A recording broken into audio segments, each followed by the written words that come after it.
Welcome to the 2017 Texas Longhorn Football Wrap-Up Show. The Horns went 6-6 in Tom Herman's first year. That's not going to be good enough. Cedric Golden here with Kirk Bohls and Danny Davis. Let's just get it started. Duck, do you give them a thumbs up or a thumbs down for the regular season?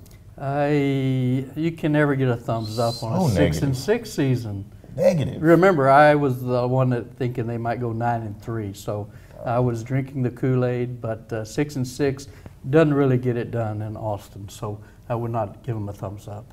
D. Davis, up or down?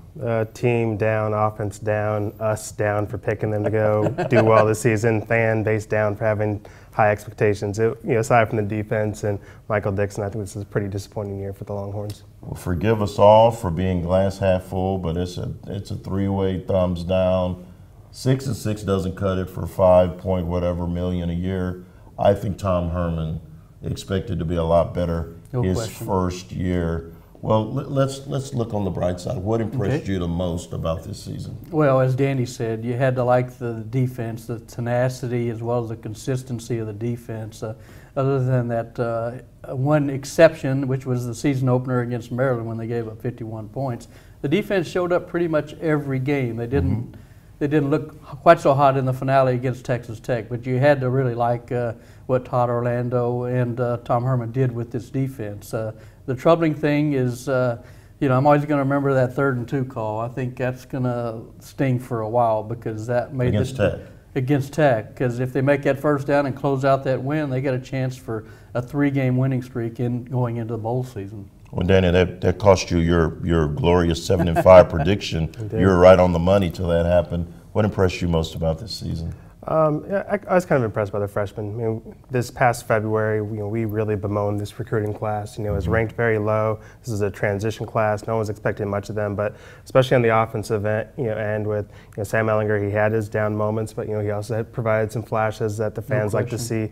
Derek Kerstetter wasn't supposed to play this year, and he was their right tackle for much of the season. The running backs, Daniel Carter, Danny Young, Cade Brewer until he got hurt. So they had some pieces on offense to give some fans hope, and then look on the defense with Josh Thompson, Marquez Bimage getting some playing time. So I think overall this recruiting class, which not a lot of people had a lot of hope for, had a pretty decent year. I think 6 of them started, didn't they? Yeah, all things considered, pretty well for the freshmen. Did have big roles. Well, I was most impressed with the punter, Michael Dixon.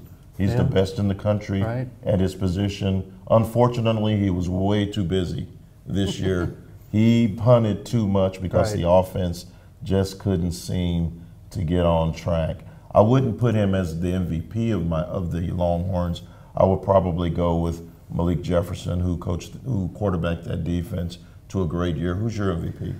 Well, you mentioned Michael Dixon, who had another All-American season, 48-yard average on his punts, and the other All-American who played to that caliber was Deshaun Elliott, the safety, who's now coming out early at 6 interceptions, returned with a 2 for touchdowns. So he excelled. So I think those are probably my Deshaun Elliott would be my MVP. Who's yours, Danny? And if you asked me at the beginning of the season, would have been Connor Williams, especially with how bad they played and how bad the offense played when he got out. Holden Hill at the midpoint season, but of course he got suspended. He was playing great until then. But give me Poona Ford, not only for the job he did in the defensive line, but he also was probably the only captain that they had, the 5 captains they had this year, who was a consistent presence. Nashon Hughes was kind of not as much of a presence on the field as they probably would have liked him to be. And P.J. Locke, Connor Williams, and Andrew Beck got hurt. But Poona was there every game starting, and he's a quiet guy to us, but we know he speaks volumes in that locker room. Maybe the most underrated player in college football. I would echo that.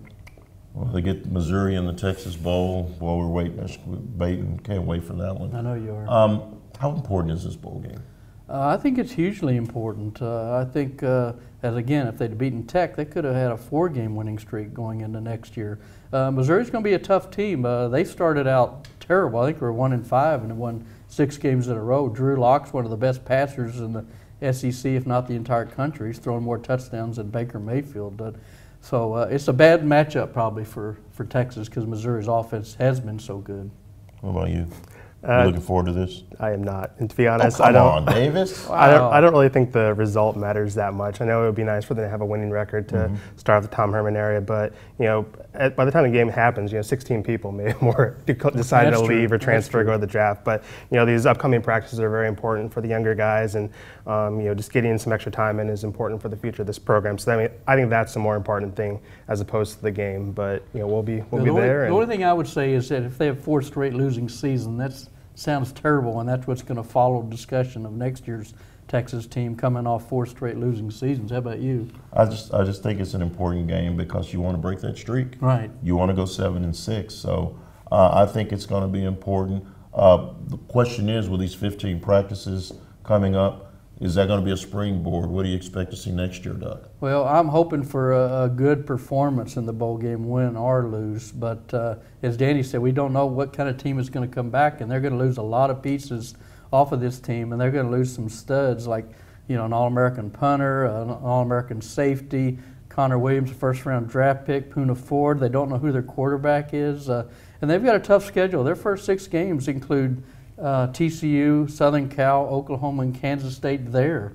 So that's going to be some tough sledding. So, I think this bowl performance and recruiting in spring are hugely important for Tom Herman's future. You call him Tom Human. I love that. I like that. Danny, is this going to be a big step up or a big step down? I think we're probably going to see much of the same next year just because of the talent they're losing. It's going to be a matter of these freshmen growing into sophomores and maybe their junior year, and this incoming class, them becoming accustomed to Tom Herman's system. It's going to take a while. That's how a rebuild goes, and right. Maybe it may take a couple of years before we get those 8 and 9 win seasons we were expecting. I would like to say they're going to win 8 games next year, but I do not think they are. I think it's going to be another 7-win season. Tom is going to have a nice recruiting class. They've got to grow up in a hurry. The good news is we'll be there to document. And they have nice locker rooms. And they have nice locker rooms and a very highly paid, well-groomed coach. Well, that will do it for us. I'm Cedric Golden for D. Davis, Kirk, Bohls. We'll see you at the bowl game.